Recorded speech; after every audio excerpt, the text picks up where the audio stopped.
Hey guys, welcome back to another video on the channel. After our small rest on the Sunday, a packed week with miniature videos for you guys.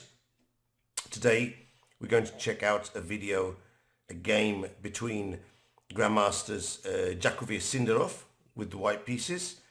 So Sindarov is one of the best Uzbekistan players, winner of the Olympiad title in Chennai in 2022.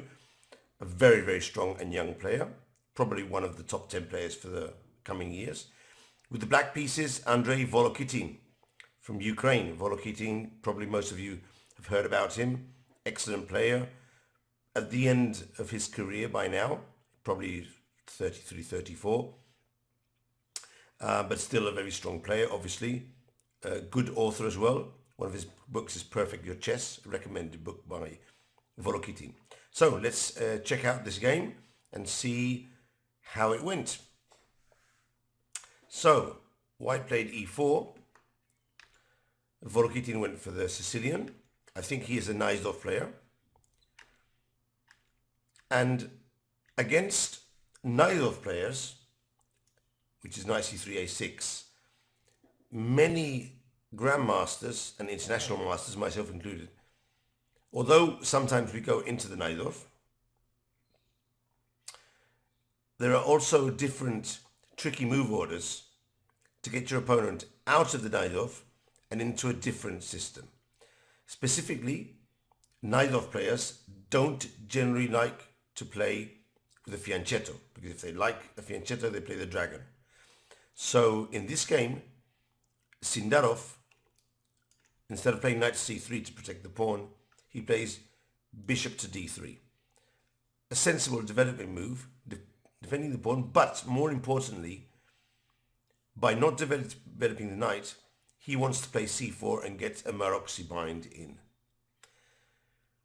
Volokitin plays knight to c6, the best move, hitting the knight already. We don't really want to swap on c6 because we would just bolster black center. That's something we don't want to do in principle. So Sindarov played bishop to e3. Good. And now Volokitin plays g6. It's not the only move, but if we try to go for the Maroczy bind now, we might get hit with knight to g4, which is not something we really want to have to deal with if we're playing with white, because we can't move the bishop because of the knight on d4. This is good for black. So Sindarov plays h3, which is the theoretical move, bishop to g7, and now he plays c4. Here Volokitin castles. Now it's a correct move, but after knight c3, white has achieved his Maroczy bind, and looking at how the game went, I do have the feeling that Volokitin isn't totally comfortable in the Maroczy bind. But we'll get to that now. If we step back for a moment, we'll see that here he could have still played knight to g4. And now I think this is part of Sindarov's opening preparation. We capture the knight, we lose the knight on d4, and we get this very interesting position. Now, of course, we have the bind. Black is passive, but our bishop is very bad, blocked in by our pawns. Black's knight is very strong on d4, and his bishop is good. Pressure on our c4 pawn. But in exchange for all that, we do have certain potential of attack on the king side using the open file. So it's hard to say what is more important in this position, but that's not the point. In modern chess, the idea is to come up with these different ideas for games and force your opponent to try and find out the way to play with limited time, while you have studied it at home and you know the way to go. Objectively, the computer gives an equal assessment here, which means typically both things are balanced. The good knight and the better pawn structure for black, the initiative and the attack for white. So It's very interesting, this way of playing. I'd suggest, if you don't enjoy playing against the Najdorf, but you like these systems, this is an interesting one. Anyway, going back to the game, as I said, Volokitin played castle, knight c3, and here a classical accelerated dragon player would no doubt find either knight d7 and knight c5, which is thematic, or knight takes d4 and knight d7, and play this position, which is also very thematic. Of course, Andrei Volokitin is a high-class grandmaster, elite player, so he obviously knows these ideas, although he might not be an expert in defense. But of course, he is a very, very good player. He knows these things.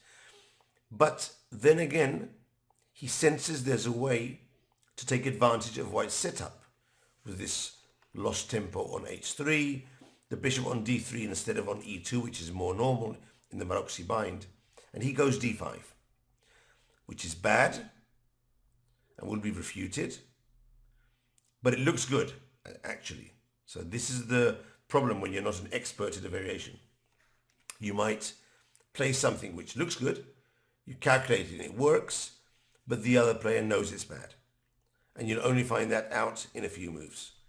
Pawn takes pawn, knight takes pawn, sacrificing the knight, but picking the knight up behind on d4. But of course here, Sindarov brought out a very nice sacrifice. Bishop takes g6. The idea behind this move is that if black captures the bishop, we recover the knight and we have an extra pawn and a better position. But of course, Volokitin had calculated this, and when he gets hit by bishop takes g6, he plays queen to b6, protecting the knight, hitting b2, and now attacking the bishop.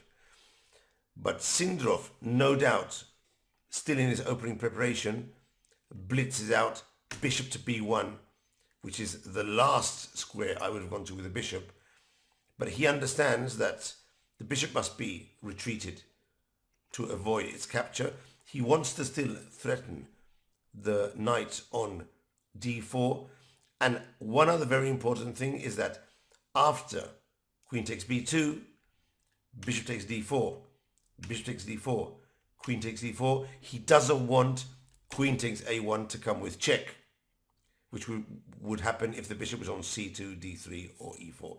So this is for sure something that Sindarov had prepared in his opening preparation. Maybe not to here, but he did have a general idea of what was happening in this position. And now he castles. So he does have an exchange down. He won a piece for the rook. But look, he threatens bishop takes h7 check, and then winning the queen on a1. That must be stopped with queen to b2. But now he attacks another pawn and also threatens rook to e3 and rook to g3. Black is totally busted here. And the computer is giving +5, +6 for white. For example, if queen to a3 protecting the pawn, rook to e3, this must be totally crushing. I mean, I don't see any way black is going to escape from this attack. Apart from the fact that there's check, sorry, not check here, but there's queen to h4 and mating threats here, queen to e4. He's totally busted. So Volokitin played f6, at least closing in the queen. Rook takes, and rook takes f7. Now there's several ways to win here, but I did think that Sindarov finished the game very academically and very sensibly. He played rook to e8 check, and he played queen to e3 with the simple threat of queen to g3, bring the king out, and as we all know, if the king comes into the fray, it's going to be dead. There's no way to play here, but bishop to f5 was a good try. The idea is that if black captures here, maybe we can knock off the bishop, drop back to defend, and keep the game going for a few moves. But Sindarov played queen to g3 very well played. And now if bishop to g6, you stop the attack, but you just lose the rook. And notice how each of white's pieces is protected. Volokitin played king to h6, rook takes a1, a8, and here Volokitin resigned, after bishop takes b1, he would have had to face rook to g8 with the threat queen to h4 mate, which is very, very difficult to protect. I calculated bishop to g6, and here there are several ways to win. I'd be hard pressed to decide which one I like most. I think the most academic way is to check here and to mate on f4. This would be simple. And if white throws in queen to c1 first and then goes bishop to g6, we don't have this mate here anymore, but I'm sure we'll find another one. Let me check for a moment. If I can't find a mate, I'll just bring my knight in and crush. But I'm certain there should be a mate here. Of course, g4 is already winning, but there is a check here. I'd like to find something clearer. Let me check for a moment here. I can't seem to find a direct mate. So, unfortunately, I would have to throw in this g4, allow him to check me, and I think that after king g2, there are no more checks, and queen to h5 is a winner. So, I hope you enjoyed this game. I think it's interesting to see how Sindarov brought a very interesting opening idea to the table. So I'm going to title this video "How to Prepare a Creative Opening" or something along those lines. And again, as you can see, I'm bringing the photos of the players. I'm showing you their style, so you get to know a bit more some of the best players in the world. Try not to repeat the players, at least at the beginning. Fast games, quick games, rapid games, miniature games, excitement and improvement and joy here on the channel. Take care.